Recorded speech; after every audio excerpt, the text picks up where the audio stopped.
Hello guys, welcome back to the new video. उम्मीद है कि आप सब अच्छे से होंगे और बहुत ही मज़े में होंगे। आज हम एक ऐसे टॉपिक के बारे में डिस्कस करेंगे जो कि जाना जाता है which is recognised as one of the most leading cause of death in today's world, one of the leading cause of morbidity in today's world. और वो टॉपिक कौन सा है? The topic is known as chronic obstructive pulmonary disease, which is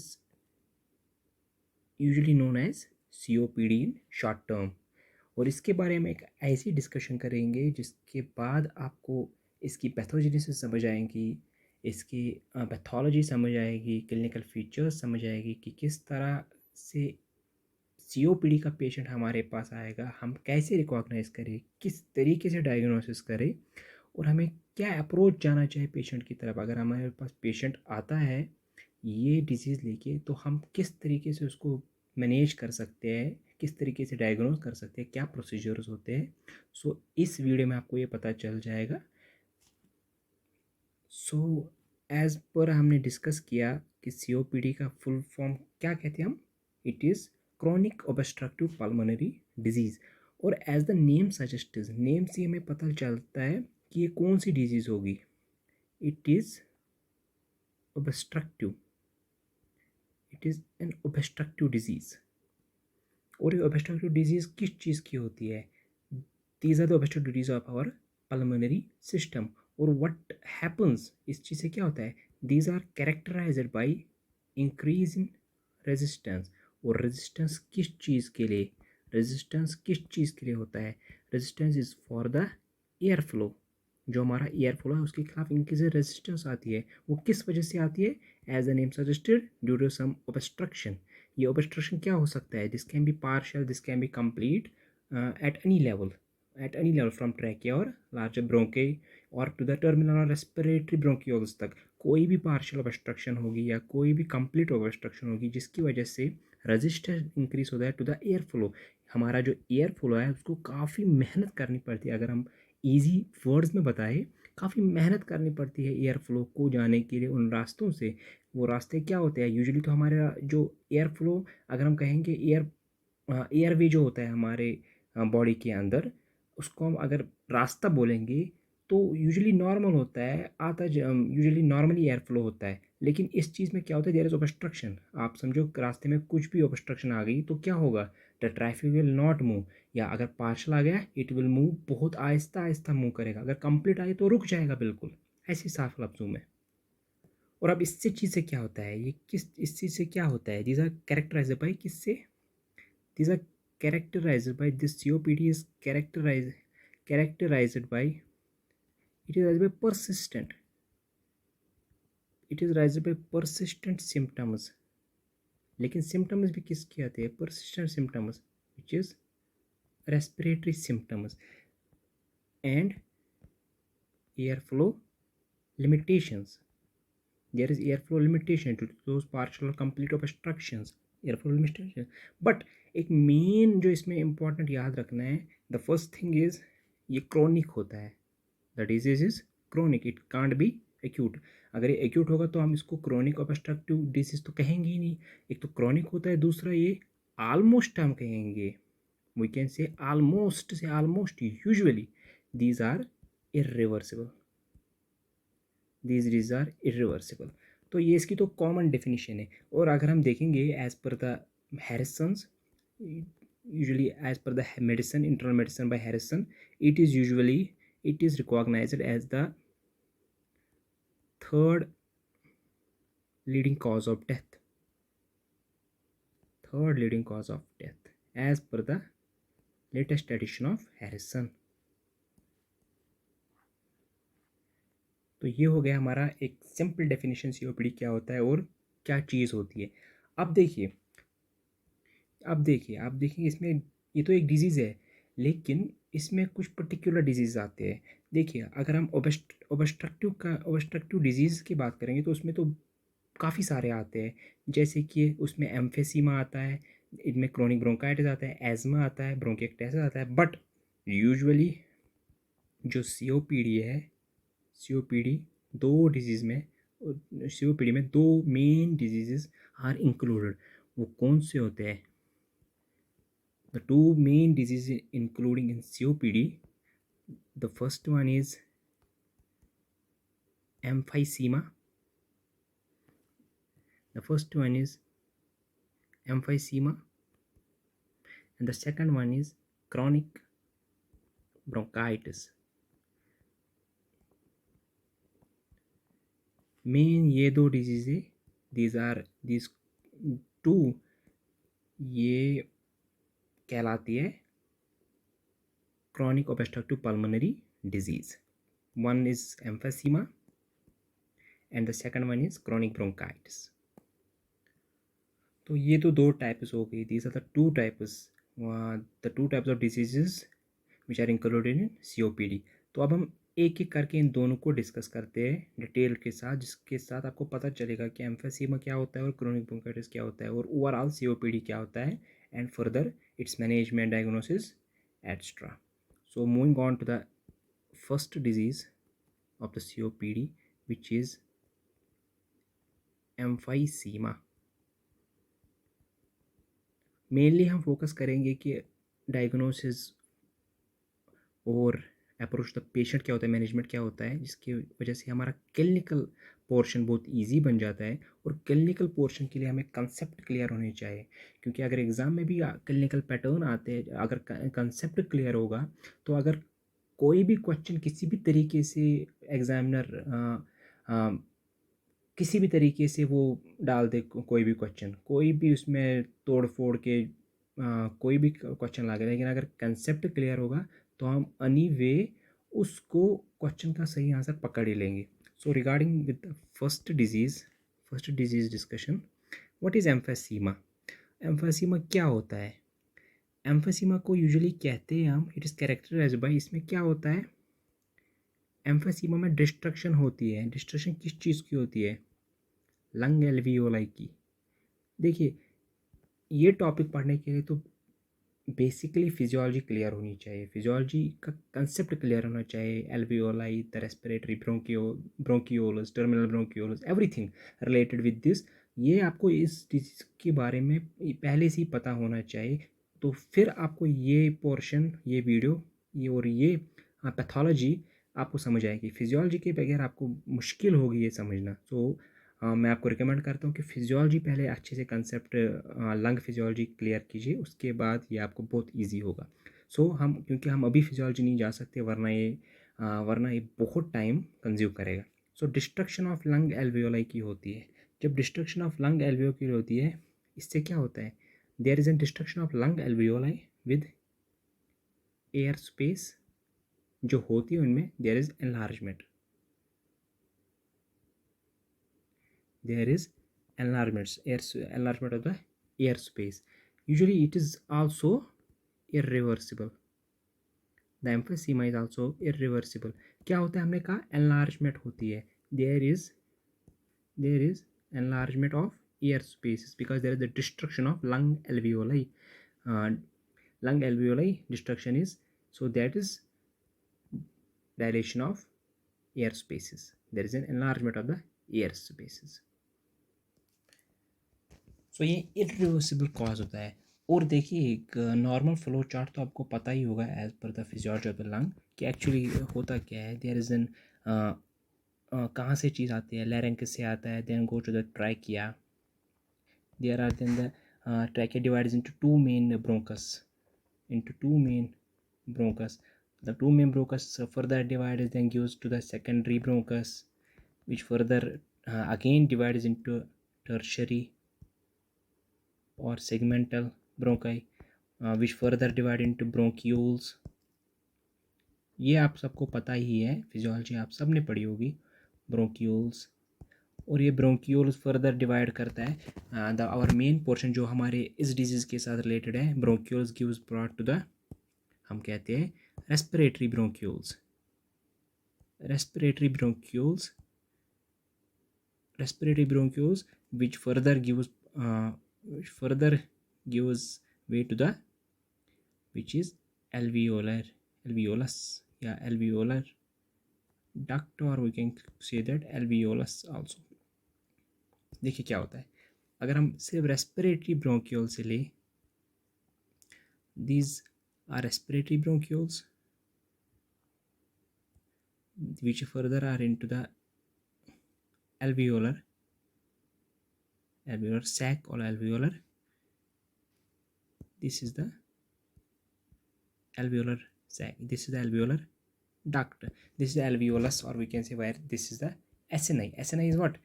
Acini, ये तो एक just semantic diagram है। और अगर हम एसएनए डिफाइन करेंगे, जो ये रेस्पिरेटरी एसएनए क्या होते हैं, देखिए हम इस सारे को हम एसएनए कम पल्मोनरी एसएनए कहेंगे। और एसएनए क्या होता है? एसएनए यूजुअली हम कहते हैं गैस एक्सचेंजिंग यूनिट को, ये याद रखिए। What does a pulmonary SNA mean? It's an gas exchanging unit. और उस गैस एक्सचेंजिंग यूनिट में वो सारी चीज़ें आती हैं जहाँ पे ये प्रोसेस होती है। For example this will include all like respiratory bronchioles, this will include even alveolar जो हमने बनाए थे alveolar ducts, this will include alveolar sacs or even alveoli also. This all will make pulmonary acini because this all takes part in the gas exchanging process of the lung.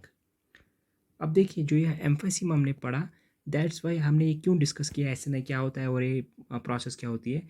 That's why क्योंकि emphysema is classified according to, it is classified as per according to anatomic distribution within the lobule. इस lobule में जो anatomic distribution की basis पे एम्फेसीमा को distribute किया जाता है। और इसमें कौन कौन से आते हैं? Let's there are, if we divide emphysema, ये है emphysema, it is further divided on the basis of anatomical positions. The first one is, it is centriacinar, देखिए एसिनार इसमें भी आ गया। The second one is pan acinar. The third one is paraseptal. Remember these are the important classifications regarding this disease. Or fourth one is irregular emphysema. These are the four types of emphysema which are classified on the basis of which, on the basis of anatomical distribution within the lobule. और उसके basis पे जो divide होता है एम्फेसीमा वो चार types पे होता है। The one is centriacinar, the second is panacinar, third one is paraseptal, and the fourth one is irregular. These all have importance regarding to their clinical features. So अब अगर हम एक एक करके discuss करेंगे, look this central acinar, remember this one is also known as centrilobular. These are the same, centrilobular or central acinar. देखिए अगर हम इसको डिस्क्राइब करेंगे कि ये क्या होता है, देखिए एज पर द, अगर आप नेम को जाएंगे, व्हाट डज इट सिग्निफाई? देखिए centriacinar or centrilobular, centriacinar और सेंट्रिलोब्यूलर। देखिए इसमें क्या होता है, ये वाला जो होता है ये इट ऑकर्स कहाँ? It occurs in, as per the name, in centre. Centre किसके? It occurs in the centre of functional unit of cells. Centre में होता है किसके? Functional units of lungs, functional unit of lungs. और उनको क्या कहते हैं हम? Pulmonary lobules. तो लोब्यूल्स के सेंटर में ये वाला पार्ट होता है, it is happens in the centre of the functional unit of lungs which is known as pulmonary lobules. और that's why this is known as centrilobular और सेंट्री एसिनार। देखिए अगर हम इस फिगर पे हमने देखिए जो हमने बनाया था, देखिए this one is the alveolar duct alveolus और this one is the respiratory bronchiole. और इस सेंट्रल के पार्ट में अगर हम देखेंगे एम्फेसीमा हुआ होगा, that one is centrilobular emphysema. ये जस्ट है लोकेशन ब्रीफ। और इसकी main what is a main important point regarding centriacinar, this occurs, this usually found in कहाँ पे? अपर लूप्स में, पर्टिकुलरली कहाँ? एपिकल सेगमेंट्स में। ये याद रखिए, अगर ये आपको याद नहीं रहेगा, लेकिन ये आपको याद रखना है कि सेंट्रल लोब्यूलर कहाँ यूजुअली पाया जाता है? अपर लोब्स।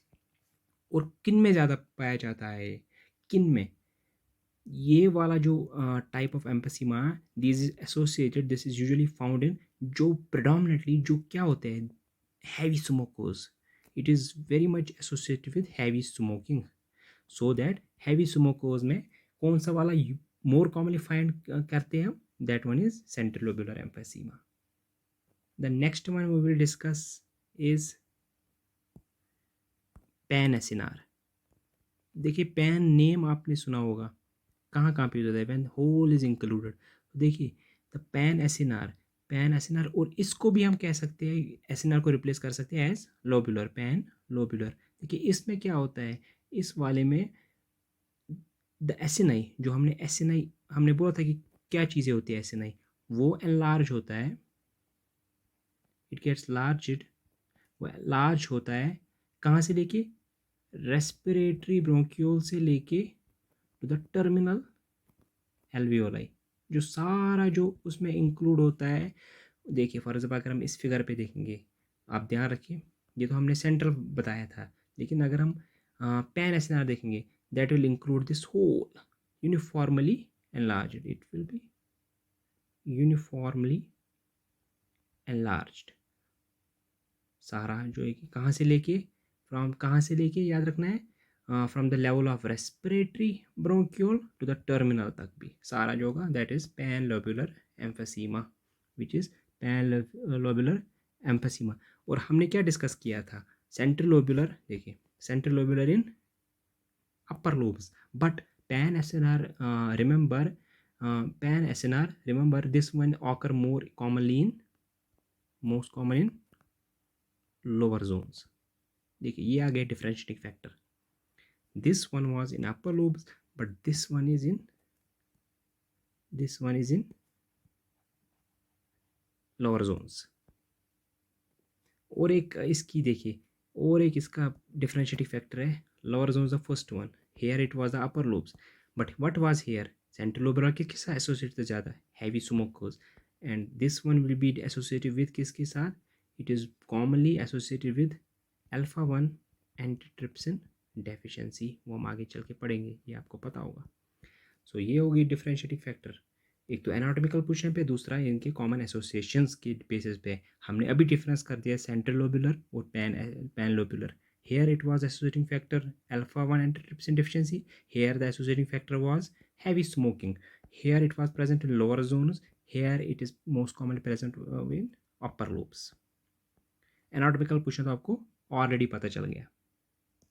अब देखिए the third one was, what was it? It was paraseptal, it was paraseptal. और इसका नाम, एक तो पैरासेप्टल एम्फीसीमा, एक तो आप इससे आप बता सकते हैं कि ये क्या हो सकता है। दूसरा इसका नाम होता है डिस्टल एम्फीसीमा। और क्या होता है देखिए, अब हम इसको फिगर सी फिर से समझेंगे। हमने तो ये सेंट्रल लोबुलर देखा, ये पूरा हमने लोबुलर कौन सा देखा? पैरासेप्टल। और देखिए इसका प्रॉक्सिमल पार्ट जो होता है वो नॉर्मल होता है, डिस्टल इसका नाम है, तो क्या होगा? Distal will be involve, the distal portion will be involve. तो वो डिस्टल सेप्टम क्या होता है? This is the terminal alveoli में जो एंड पार्ट होता है, इट कंटेन्स सेप्टम, और ये इसमें ज़्यादा इन्वॉल्व होता है, that's why it is known as paraseptal और डिस्टल। व्हाट इट हैपन्स, इसमें क्या होता है? Distal part, distal part is involved, distal part is involved। और यूजुअली देखिए वो डिस्टल पार्ट क्या होता है? It is the distal part of the alveolar, the last part of the our air conducting pathway, that's why it is more striking, it is more striking adjacent to pleura। उसके बाद तो pleura होगा, that's why it is connected more striking adjacent to pleura। ये वाला जो हमारा emphysema है, type of emphysema है, ये कहाँ पे देखिए, देखिए कहाँ पे ज़्यादा सीवियर होता है? प्रेजेंट तो हो गए everywhere, but severe is in the upper half, severe in the upper half of the lungs.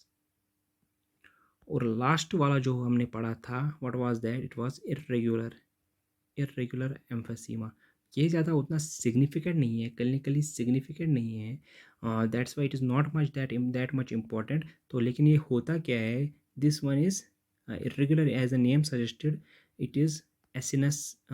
Acinus इसमें जो क्या होता है वो इरेगुलरली होता है, the acinus is involved irregularly, that's why it is known as irregular emphysema. और ये एसोसिएटेड होता है usually, it is invariably associated with scarring. और जैसा कि हमने कहा, it is not that much clinically significant this type of this emphysema. ये तो हो गई इसकी क्लासिफिकेशन। देखिए, एक बात आप बिल्कुल अपने दिमाग में याद रखिए, चाहे एम्फीसीमा हो या चाहे क्रोनिक ब्रोंकाइटिस हो, remember one thing, the most common and the most important triggers for the both of these, इन दोनों के मोस्ट इम्पॉर्टेंट ट्रिगर फैक्टर क्या होते हैं दोनों के, the one is smoking and the another will be genetic susceptibility. ये याद रखिए आप, चाहे वो क्रोनिक ब्रोंकाइटिस हो या चाहे एम्फीसीमा हो, these are the most important causes या most important trigger factors for these two. This is the important point you need to remember.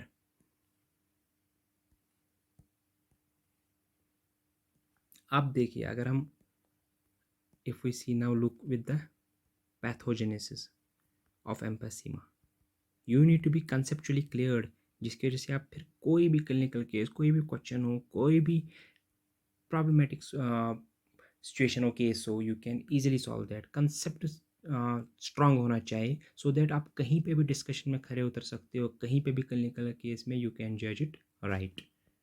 So what is the pathogenesis, जैसे आपने ऊपर, जैसे हमने बिल्कुल अभी डिस्कस किया, what is the most common trigger factor, it is the cigarette smoke, usually is most important.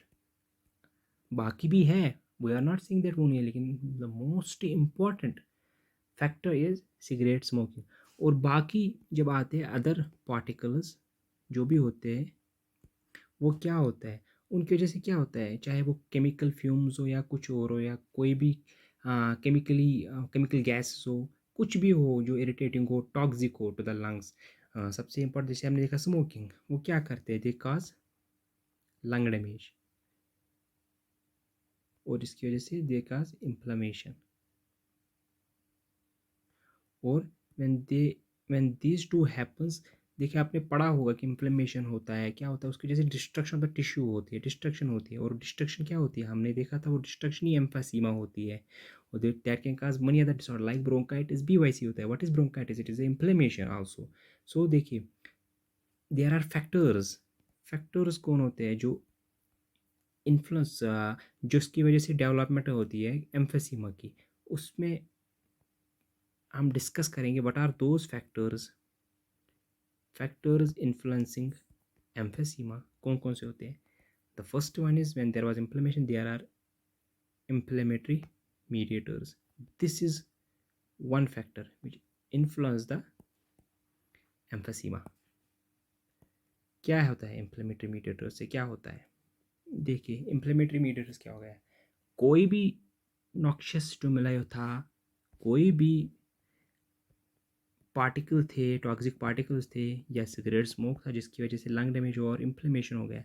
और जब इन्फ्लेमेशन होता है क्या होता है, यू बेटर नो कि इन्फ्लेमेटरी मीडिएटर्स आते हैं उस जगह पे, उस लोकेशन पे like a lot of inflammatory mediators, हाँ, जो कि बताए जाते हैं कि इंक्रीज होते हैं अफेक्टेड पार्ट्स में, like there is leukotriene, B4, there is IL-8, even TNF and many others. ये होते हैं इन्फ्लेमेटरी मीडिएटर्स। और ये मीडिएटर्स देखिए कहीं पे भी हमारी बॉडी में कहीं पे भी इंजरी हुई, कहीं पे भी कुछ नॉक्शियस स्टिमुलाई आया, कहीं पे भी कोई एक्सटर्नल स्टिमुलाई आया, कहीं पे भी कुछ भी फॉरेन बॉडी आई, फॉरेन पार्टिकल आया, इन्फ्लेमेशन होती है टू रिमूव दैट। और इन्फ्लेमेटरी मीडिएटर्स कौन सेक्रेट करते हैं, जहाँ पे वो होते हैं, जहाँ पे for example this is the, for example consider कि ये एक हार्मफुल स्टिमुलाई है, कुछ भी है, आप कुछ भी है बताइए, ये इस जगह पे आया हमारी बॉडी के, और यहाँ पे बैठ गया, यहाँ पे इसने अटैक किया। अब तो यहाँ पे आ गए हैं, तो यहाँ के, आप कहे यहाँ के लोग ही तो बचाएंगे ना, यहाँ के लोग ही यहाँ के लोग ही कुछ ना कुछ करेंगे कि ये जो यहाँ पे इनकी फॉरेन बॉडी आई है इसको हटा ले, इसको ख़त्म कर ले। तो वो कौन होते हैं जो ये इम्प्लीमेंट्री मीडिएटर्स होते हैं, वो कौन फिर सेक्रेट करते हैं? वो जो वहाँ के रहने वाले होते हैं, that is resident epithelial cells. Easy language में हम बोल रहे हैं कि रेजिडेंट जो वहाँ के रहने वाले ही होते हैं, रेजिडेंट इप्थीलियल सेल्स, वो ये सीक्रेट करते हैं कि आप जाओ। वो अपने तरीके से तो यूज कैन से आर्मी भेजते हैं, they send their army to prevent themselves, कि अपने आप को बचाए। और इसकी वजह से और ज़्यादा फिर there is attraction, chemo attraction, क्योंकि इम्प्लीमेंटेटर से ज़्यादा से ज़्यादा लाएंगे ताकि इस जो कि फॉरेन बॉडी है इसको हटाया जाए, ज़्यादा फोर्स मंगवाते हैं वो। और जिसकी वजह से इन अनदर वे, जिसकी वजह से there are pro implement sign, जिसकी वजह से they induce what structural changes उस जगह पे, उस इम्प्लीमेंट्री मीडिएटर्स की वजह से, लाइक ग्रोथ फैक्टर्स की वजह से there are structural change at that part of area. और जिसकी वजह से देखिए कहीं पे भी स्ट्रक्चरल चेंज आ गई, कोई भी रास्ते में स्ट्रक्चरल चेंज आ गई, कुछ वहाँ पे उन्होंने कंस्ट्रक्शन कर ली, कुछ और कर लिया, क्या होगा? कुछ ना कुछ तो इफेक्ट आएगा, नॉर्मल जो था वो तो नहीं रहेगा। So there is structural change, जिसकी वजह से there can be this problematic disease. देखिए, जो अब आप सेकंड पॉइंट इसका पैथोजेंस में डिस्कस करेंगे वो बहुत ही इंटरेस्टिंग है और इम्पॉर्टेंट है। Please listen carefully. देखिए, वो आता है protease and anti protease imbalance. समझिए आप ध्यान से, ये क्या होता है, इजी वे में आप समझाएंगे क्या होता है। देखिए, हमारी बॉडी में हमेशा एक by the grace of Allah, by the grace of God, by the grace of God एक पूरा बैलेंस मेंटेन करके होता है। और जब भी इन चीज़ों में कहीं पे भी इम्बैलेंस होता है, that creates is a problem, that create is a problem. Same is the case with hair. देखिए, मैंने हमने कहा कि हम इम्प्लीमेशन हुई, हमने कहा कि देयर इज एन इम्प्लीमेशन हुई, there is an attraction, chemo attraction, there is structural change, there is inflammatory mediators. तो वहाँ पे उस लोकेशन पे तो आएंगे, उनके साथ काफ़ी सारे इम्प्लीमेंट लाइक न्यूट्रोफिल्स भी आते हैं etcetera. Neutrophils, what does it happen, there is an, what does it happen, there is an also the release of, release क्या होता है उस जगह पे, release of proteases, they secrete या they release proteases। proteases क्या होता है, वे डिग्रेड द प्रोटीन। और लेकिन उनके बचाव के लिए हमारे पास ऑलरेडी एक हथियार होता है, हमारे बॉडी में एक ऑलरेडी एक, जिसके बारे में हमने डिस्कस किया था पहले, लेकिन हमारे बॉडी में एक हथियार होता है उस प्रोटीस के असर से बचने के लिए। वो क्या होता है, that one is alpha one antitrypsin. Alpha one antitrypsin, ये क्या होता है, this is anti protease, this is anti protease. ये उस प्रोटीएस के असर को इनहिबिट करता है, बचाता है हमको प्रोटीएस के असर से, because they will, this will not allow protease to act on our tissues, to act on our part of the body, to act on our tissue और ऑर्गन और एनीथिंग एल्स। तो ये होता है हमारी बॉडी में। अब देखिए प्रॉब्लम क्या होती है एक्चुअली इन पेशेंट्स में, सम ऑफ द पेशेंट्स, रेयरली, बहुत ही कम लोगों में पाया जाता है, बहुत कम पेशेंट में जाता है, this one is genetically deficient. अब देखिए, उनमें ये जेनेटिकली डेफिशिएंट है किसी पेशेंट्स में। अब अगर यही नहीं है, व्हाट विल हैपन, जब ऐसे इम्प्लीमेंट्री मीडिएटर्स आएंगे, न्यूट्रोफिल्स आएंगे, प्रोटीएसेस रिलीज होंगे, तो वो प्रोटीएसेस क्या करेंगे, उनको तो रोकने के लिए ही कोई नहीं है, तो वो अपनी मनमानी करेंगे। और मनमानी क्या करते हैं, दे विल डिग्रेड प्रोटीन्स। और हमारे लंग में या रेस्पिरेटरी ब्रोंक्यूल्स में यहाँ पे सबसे इम्पॉर्टेंट प्रोटीन क्या होता है, दैट इज़ इलास्टिन। तो नाम से ही समझ आएगा व्हाट इलास्टिन डज। हमारे लंग में इलास्टिक क्या करते हैं, रिकॉइल, इलास्टिक रिकॉइल। फिजियोलॉजी में आपने पढ़ा होगा, नॉर्मल कंप्लेंस और normal elasticity of the lung, elastic recoil. लेकिन जब इलास्टिन ही डिग्रेड हो गया, इलास्टिन ही प्रोटीज के जो डिग्रेड हो गया, this there will not be elastic recoil, there will be even loss of connective tissue also, जिसकी वजह से there will be no compliance of lung, there will be no compliance of lung। और जिसकी वजह से देखिए इलास्टिसिटी नहीं रहेगी, देयर कंप्लायंस ही नहीं रहेगी, there will be increase in the narrowness, because वो रिक्वाइल नहीं आती है इलास्टिसिटी की, और उसकी वजह से ओबस्ट्रक्शन आएगी हमारे एयर फ्लो में।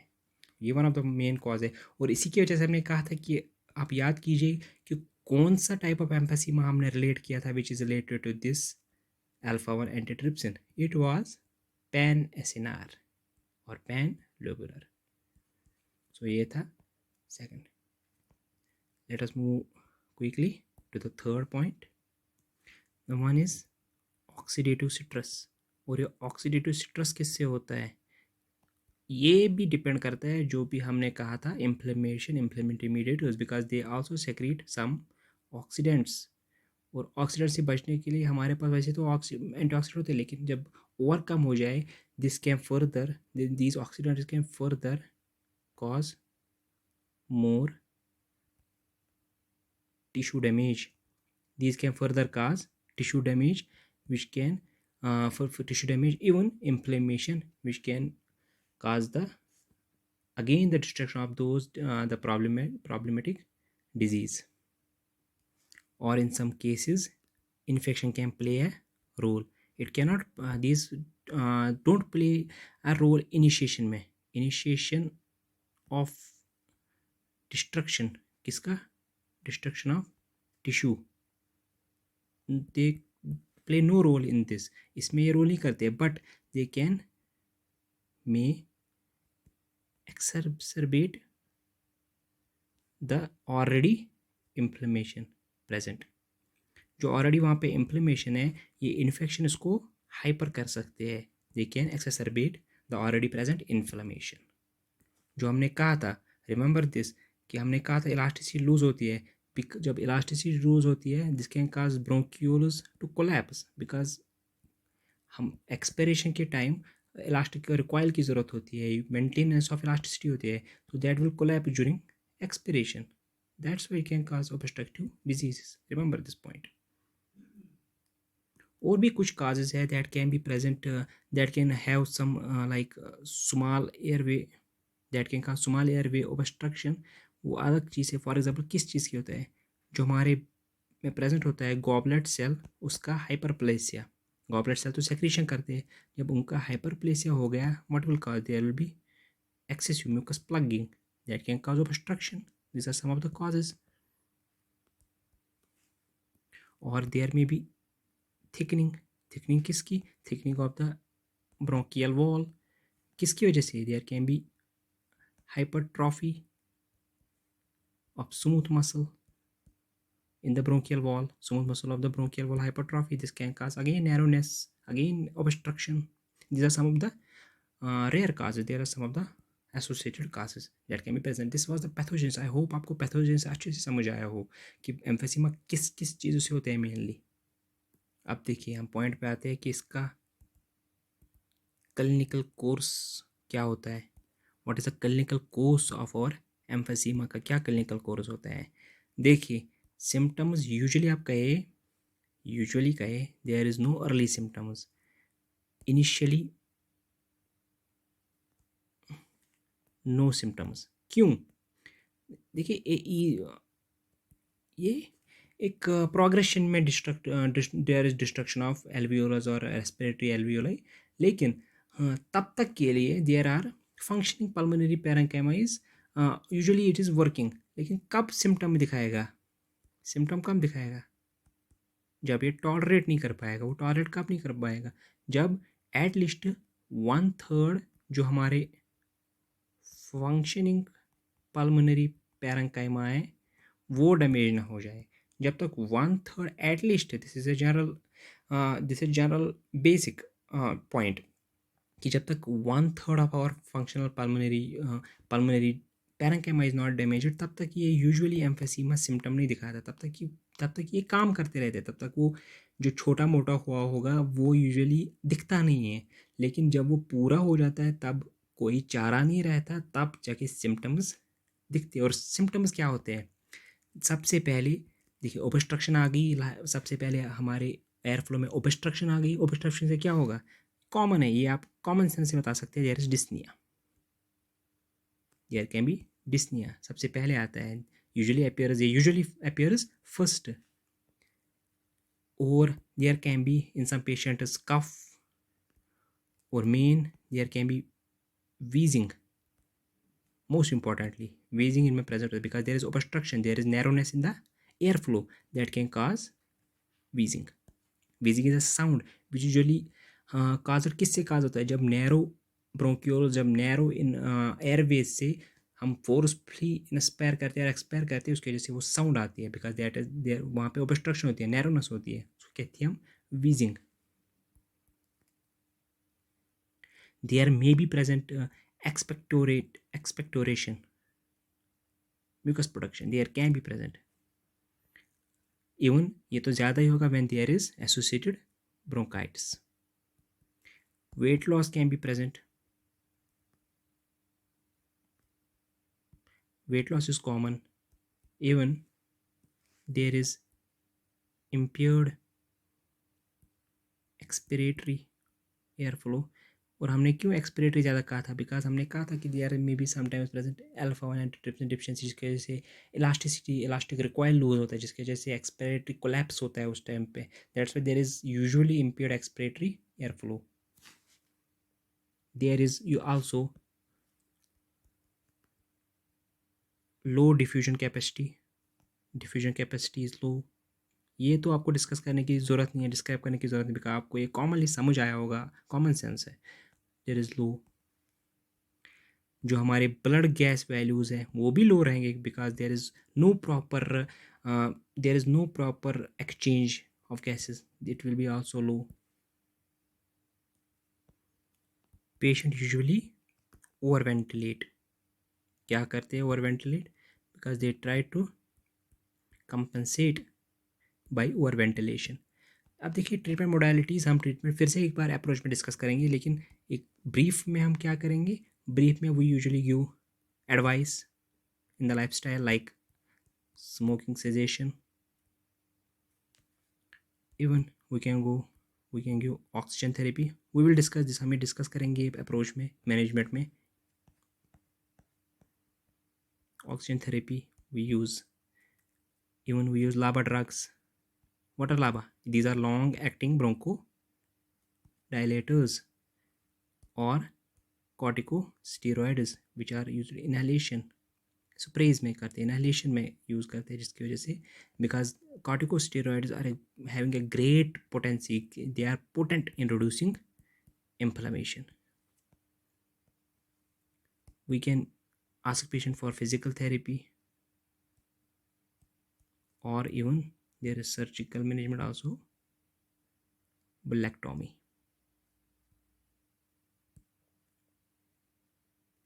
Even in severe cases, lung transplantation, or even if there is an alpha 1 antitrypsin deficiency, we can give that replacement. These are some of the treatment modalities for emphysema. So this was all about emphysema. emphysema के बाद हमारा दूसरा portion आता है COPD का, which is chronic bronchitis. चलिए वो discuss करते हैं, chronic bronchitis. देखिए अब हमारे दूसरा टॉपिक आता है which is chronic bronchitis. नाम से क्या आपको पता चलता है? chronic, we know bronchitis is the inflammation of the bronchioles. देखिए क्या होता है, आप क्रोनिक ब्रोंकाइटिस क्या होता है? देखिए क्रोनिक ब्रोंकाइटिस तो हमें पता डेफिनेशन से, इन्फ्लेमेशन ऑफ दिस, बट कैसे हम कैटेगराइज करेंगे? सबसे पहले तो होता है, इसको हम क्लिनिकली क्या करेंगे, अगर हम इसके लिए कैटेगरी है, देखिए परसिस्टेंट कफ होनी चाहिए, खांसी होनी चाहिए, परसिस्टेंट कफ होनी चाहिए, मगर किसके साथ? Plus with sputum production.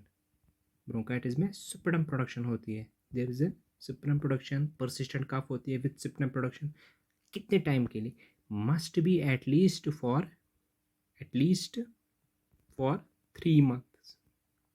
ये याद रखना है, at least for 3 months in at least कब तक? 2 कंसेक्यूटिव ईयर्स में,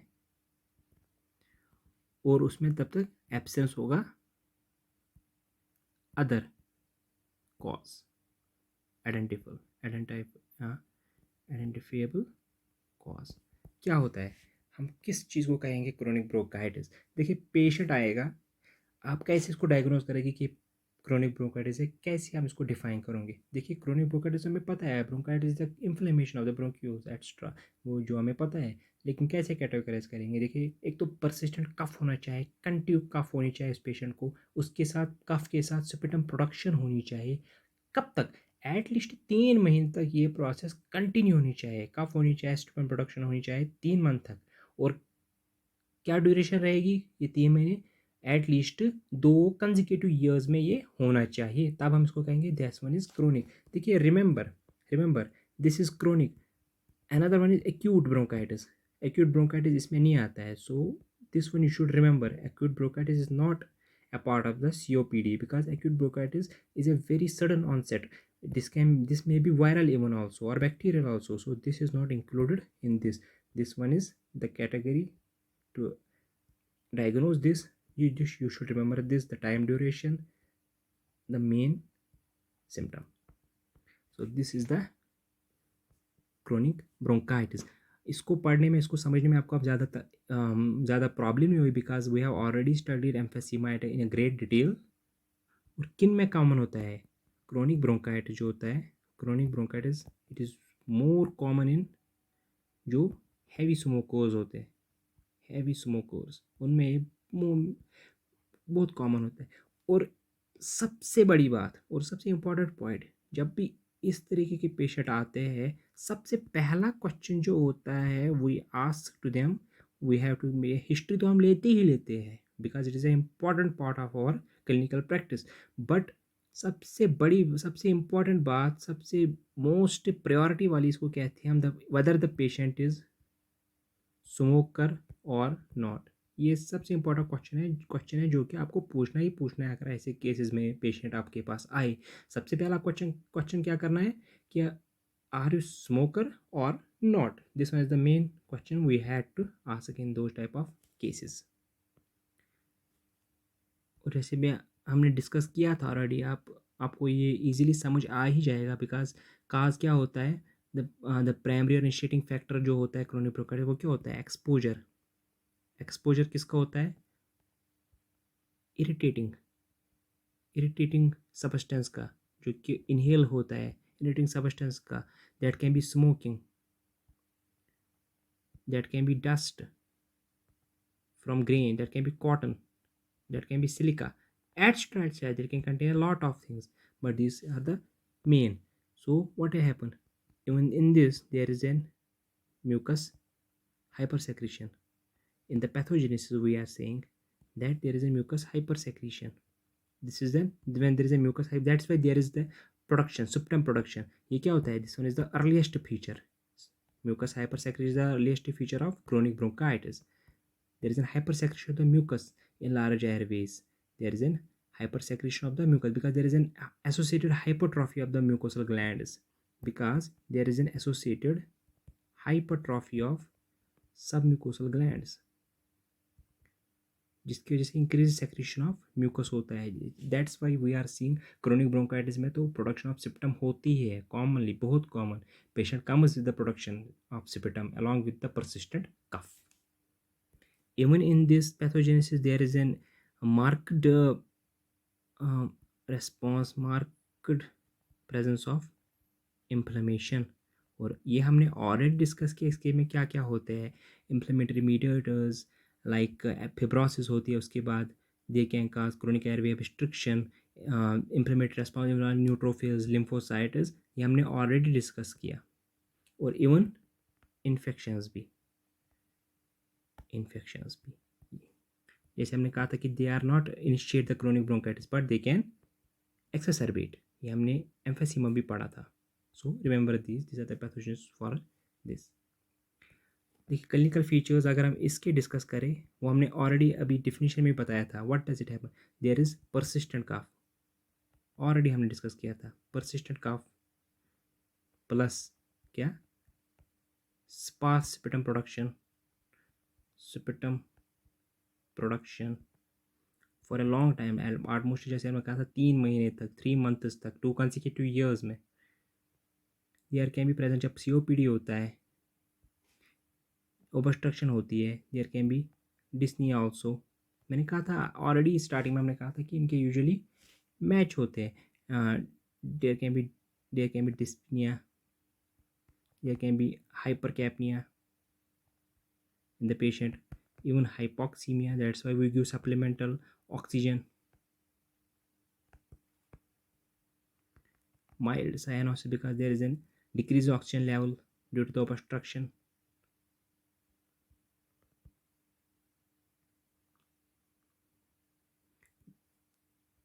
Or there can be present superimposed infections because there is a presence of, there is a lodgement of mucus which can cause infections, superimposed infections. So this was about the chronic bronchitis. देखिए, अब सबसे हमने बोला था हम clinical discuss करेंगे, तो हम देखेंगे what is the diagnosis for the both. We can go for COPD, we will discuss in general diagnosis क्या होता है.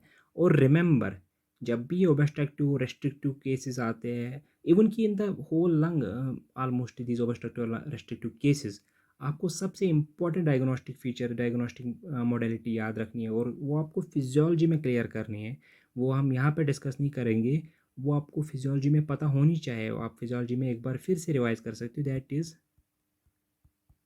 FEV वॉल्यूम्स और इवन इट्स रेशियोज. ये आपको इम्पोर्टेंट रखनी है. और ये कब मेजर होती है?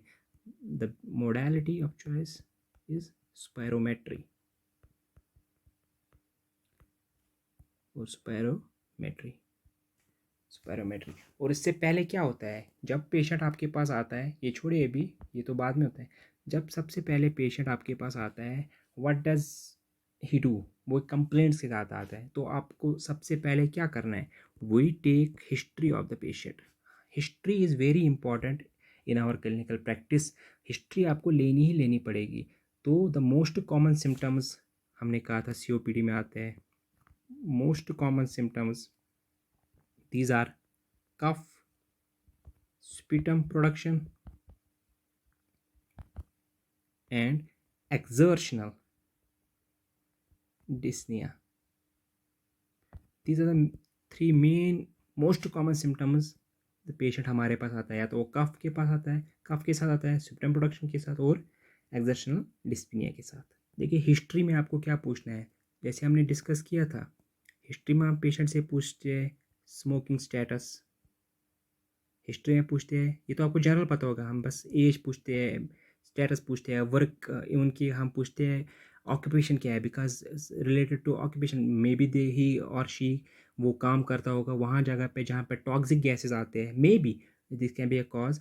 और हम इसको फिजिकली देखेंगे, फिजिकली क्या है वो, क्या वो काम कर पाता है, क्या वो काम कर पाता है, कौन से काम कर पाता है. डिस्पिनिया होती, डिस्पिनिया तो नहीं होता, ब्रेथलेसनेस तो नहीं होती.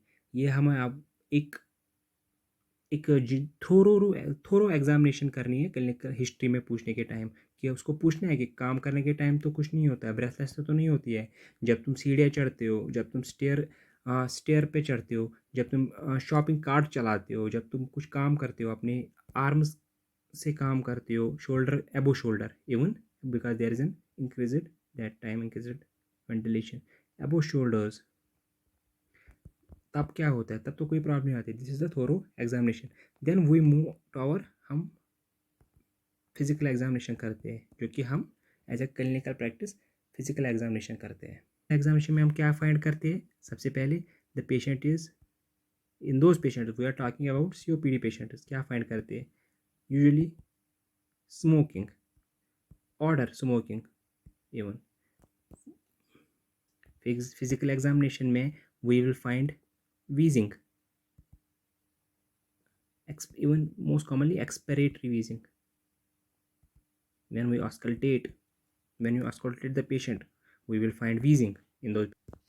In addition, there can be signs of hyperinflammation, which includes there can be barrel chest. ये आपके फिजिकल एग्जामिनेशन में देखने हैं. Remember this. जब भी आपको कोई ऐसी क्वेश्चन पूछता है प्रैक्टिकल क्लिनिकल केस के दौरान हमारे यूनिवर्सिटी में, कॉलेज में, तो ये हमें बताना कि फिजिकल फाइंडिंग में हम फिजिकल जब हम एग्जामिनेशन करते हैं तो क्या क्या फाइंड करते हैं. Signs of hyper inflammation, barrel chest we can find. There can be enlarged, there can be enlarged, what can be, there can be enlarged lung volumes, there can be enlarged lung volumes. और देखिए क्या होता है, जिनको severe, आप देखोगे जब patient को देखोगे जिनको जिनको सीवियर एयर फ्लो ऑब्स्ट्रक्शन होगी, वो क्या करते हैं, they exhibit use of accessory muscles of respiration. और patient accessory exhibit use of accessory muscle of respiration, but when they are sitting, when they are sitting in tripod position, when they are sitting tripod position, आप समझिए कि आगे झुक के, जब एक कुर्सी पे इंसान बैठता है फिर आगे झुकता है, that what you mean by tripod position. जब आप tripod position to facilitate the actions of, उस टाइम वो यूज़ करते हैं कौन से, like sternocleidomastoid muscles, scalene muscles, intercostal muscles, because they have severe obstruction of, they have severe air flow obstruction. और patient क्या डेवलप कर सकता है, because when there is severe obstruction they can develop cyanosis, जो कि हम उनको cyanosis कहाँ पे देखेंगे। देखिए अगर आपके पास पेशेंट आए, आप साइनस देखेंगे तो सीधा तो नहीं देखेंगे आप, कि आप पर्टिकुलर कौन से लोकेशन जहाँ पे आप साइनोसिस देखेंगे। आप लिप्स देखोगे मोस्ट प्रोमिनेंट, आप नेल बेड्स देखोगे। Remember this point, that's a physical examination of those patients. आप फिजिकल एग्जामिनेशन में देखोगे कि पेशेंट वेट लॉस के साथ आते हैं, दे आर वेट लॉस आते हैं, there can be bitemporal wasting, there can be subcutaneous loss of adipose tissue, there can be loss of adipose tissue। even one more important point जो आप physical examination में देखते हो, क्या, जब advance disease होता है, इन एडवांस डिजीज़ जब कोई पेशेंट लेट स्टेज में आता है, एडवांस स्टेज में आता है, क्या होता है वहाँ पे, देयर इज एन पैराडॉक्सिकल क्या, inward movement, paradoxical inward movement of rib cage. Rib cage की इनवर्ड मूवमेंट होती है किसके साथ, व्हेन द पर्सन इंस्पिरेशन। और इंस्पिरेशन के टाइम जब पेशेंट को इनवर्ड मूवमेंट होता है रिब केज का, उसको आप क्या कहते हैं, देयर इज पॉजिटिव हूवर्स साइन। और ये भी हम एडवांस स्टेज में पाते हैं, तो आपको एक फिजिकल एग्जामिनेशन के तौर पे याद रखना है। और फिर तो जो बाकी एक्स्ट्रा सिम्टम्स आते हैं फिजिकल एग्जामिनेशन में ढूंढोगे, like for example there can be right heart failure, cor pulmonale important, और ये आपको एक्सेसरी एडिशनल फिजिकल एग्जामिनेशन में मिलेंगे। और इम्पॉर्टेंट रिमेंबर दिस पॉइंट कि आप क्लबिंग ऑफ डिजिट्स ये आप नहीं देखोगे, put a big cross, remember clubbing of digits you will not see in COPD. उसके बाद देखिए पेशेंट को आपने फिजिकल एग्जामिनेशन दिया, उसके बाद आप क्या करोगे, उसके बाद आप क्लिनिकल एग्जामिनेशन के लिए आप लेबॉर्ट्री पे जाओगे, लेबॉर्ट्री फाइंडिंग्स पे जाओगे। और सबसे इम्पॉर्टेंट आप देखिए कि लैब पे जाओगे और टेस्ट कराने, सबसे important we use spirometry. Spirometry में हमें बहुत इंफॉर्मेशन मिलती है regarding the obstruction, the severity of obstruction, diagnosis में क्या पेशेंट को सच में ऑब्स्ट्रक्टिव डिजीज़ है, क्या डिजीज़ है, कितनी सीवियरिटी है, किस स्टेज में है, वो हम स्पायरोमेट्री से डिटेक्ट करेंगे। एक सिंपल सा टेबल हम बनाएंगे, दैट्स वेरी इंपॉर्टेंट, एक इम्पॉर्टेंट है, हम ज़्यादा डिस्कस नहीं करेंगे, which is known as gold criteria. मैंने ऑलरेडी कहा था कि आप ये वो लॉन्ग वॉल्यूम जो होते हैं वो आपने फिजियोलॉजी में पढ़े, एक बार फिर से रिवाइज करना। गोल्ड क्राइटेरिया होता है जो कि बहुत यूज़ होता है हमें डिटेक्ट करने में, डायग्नोस करने में। वो क्या होता है, देखिए इसको स्टेजिंग करते हैं। सबसे पहला स्टेज उसमें क्या होता है, it is severity is mild, this one is mild, हम देखते हैं यहाँ पे सीवियरिटी है, एंड दिस इज स्टेज। याद रखिए the first stage it is severity is mild. लेकिन स्पायरोमेट्री फाइंडिंग क्या होती है, रिमेंबर दिस, हम माइल्ड किसको कहेंगे, स्टेज वन किसको कहेंगे, when there is, what does FEV stand, अगर हम एफईवी देख रहे हैं, it is forced expiratory volume, remember this, हम बार बार नहीं बोलेंगे। तो स्पायरोमेट्री फाइंडिंग्स क्या आएगी, which is forced expiratory volume in first second by forced vital capacity का रेशियो अगर हम देखेंगे, if it is less than 0.7, if it is less than 0.7, और अगर FEV in 1 second is greater than or equal to 80%, that will be in the mild stage. अगर यही चीज़ देखिए, हम पहले स्पायरोमेट्रिक फाइंडिंग ही देखेंगे। अगर यही चीज़ देखिए, अगर यही चीज़ लेस देन 0.7, और मगर अगर forced expiratory volume in first second गिर गया 80, यहाँ पे तो 80 था, यहाँ पे मोर देन और इक्वल टू 50 आ जाता है, बट 80 से कम, लेस देन 80 मीन्स 50 to 80 के दरमियान, तो उसको कहेंगे हम it is moderate and stage 2। अगर मूविंग फॉरवर्ड देखिए, अगर forced expiratory volume in 1 second by forced vital capacity अगर फिर से 0.7 के नीचे हो, लेकिन FEV1 30 और 30 के बराबर हो, 30 के ऊपर हो, मगर 50 के नीचे, 50% के नीचे, it means it is 30, between 30 to 50. This one will be in severe category and stage 3. और stage 4 जो आता है, it will definitely be very severe.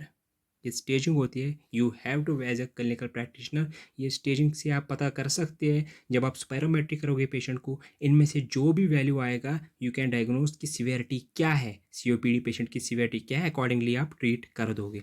तो वेरी सीवियर जो केस है उसमें क्या आता है, इसमें जो FEV1 और FEVC कहाँ से, इट इज़ अगेन 0.7 से लेस देन 0.7, मगर जो कि force expiratory volume in 1 second है वो लेस देन 30 हो जाता है, less than 30% predicted. This one is the, और ये क्या है, this is the gold criteria of staging of COPD, air flow obstruction in COPD। Remember this, you have to remember this anyhow. Even chest X-ray, अगर आपको पूछा जाए कि chest x ray में क्या फाइंडिंग करते हो आप, there is emphysematous findings we see on chest x ray. वो क्या होते हैं चेस्ट एक्सरे में, फर्स्ट वन इज डायफ्राम जो होता है हमारा वो लवर हो जाता है, दैट इज लवर्ड, बिकॉज वहाँ पे under the obstruction. The second one is there can be liver dullness we can find, वो भी it is shifted down because diaphragm is lowered, that's why liver dullness is also shifted down. Even the heart becomes tubular. ये कुछ x ray findings है जो कि हमें मिलते हैं इन COPD patients. Even ECG findings also, अगर हम ECG देखेंगे, ECG फाइंडिंग्स भी आप याद रखो कि कौन से ECG फाइंडिंग्स हमें मिलते हैं इन पेशेंट्स में। There can be low voltage complex, remember low voltage complex होगा in lead 1 and attenuated VL. There can be P pulmonale, और P pulmonale को क्या कहते हैं हम, it is an electrographic syndrome, जिसमें क्या होता है, जिसमें tall narrow peak P waves होते हैं, दैट्स व्हाई वी टोल्ड है P pulmonale. It's a characteristic, usually characteristics of what, cor pulmonale. That's why because cor pulmonale is associated with COPD, that's why we can find the findings of cor pulmonale. देखिए ये था इनकी कुछ basic investigations. अब देखिए सबसे important अगर आप देखेंगे तो क्रोनिक का तो हम ट्रीटमेंट कर ही सकते हैं, अगर स्लो भी ट्रीटमेंट यूज़ करेंगे या anyway that is not an emergency. मगर आपके पास अगर पेशेंट आता है विद एक्यूट एक्सेसरबेशंस, अगर आपके पास पेशेंट आता है विद एक्यूट एक्सेसरबेशंस, तो आप क्या ट्रीटमेंट करोगे, आप क्या ट्रीटमेंट मॉडल लेते हो कि पेशेंट आपके पास आया तो क्या करोगे। देखिए डायग्नोसिस तो कर ली, लेकिन आपके पास बिल्कुल सीवियर डिस्पनिया के साथ आता है, साइनोटिक पेशेंट है, बिल्कुल उनको कुछ सांस नहीं आ रही है, they have severe obstruction finding, exacerbation हुई है सम अनदर काज से, तो आप उस टाइम क्या क्या करोगे? The first thing we use bronchodilators. The first thing we use bronchodilators, which is these are inhaled beta agonists and muscarinic antagonists. Even they can be combined with inhaled corticosteroids. Bronchodilator में for example there can be formoterol, बहुत commonly use होता है. And even the corticosteroids it can be fluticasone, बहुत commonly इनकी combination use होती है. Even we can use oxygen therapy अगर severity ज़्यादा है उन patients में जो casualty में आते हैं. Even antibiotics if there is a presence of infection, because in COPD patient they are colonized with potential respiratory pathogens. That's why usually किन से, for example streptococcus pneumonia से, even hemophilus influenza से और moraxella, ये some of the organisms जिनकी वजह से colonize होता है COPD patient because there is an obstruction. Or even if the patient is severe we can go for mechanical ventilatory support. ये तो था emergency treatment. This one is the emergency treatment when the patient comes with the acute exacerbations. और long term management में भी we use advices like जैसे हमने discuss किया था smoking cessation, we use bronchodilators. Usually these are LABA drugs, long acting beta agonists, LABA drugs. There can be beta agonists जैसे हमने discuss किया, or there can be combination of bronchodilators plus corticosteroids in the inhalation form, or even we use oral corticosteroids in the patient. Even antibiotics is given, even oxygen therapy, even phosphodiesterase 4 inhibitors is also given sometimes, and even theophylline ये भी this one also improves the airflow and vital capacity. First line तो नहीं है but we can use. So this was some of the basic concepts, basic details regarding COPD which we have discussed in this lecture. उम्मीद है कि आपको ये कहीं पे भी किसी न किसी तौर से ज़रूरत पड़ेगी. Thank you very much. I hope आप सबको अच्छा लगा होगा ये video. See you in the next video. Thank you very much.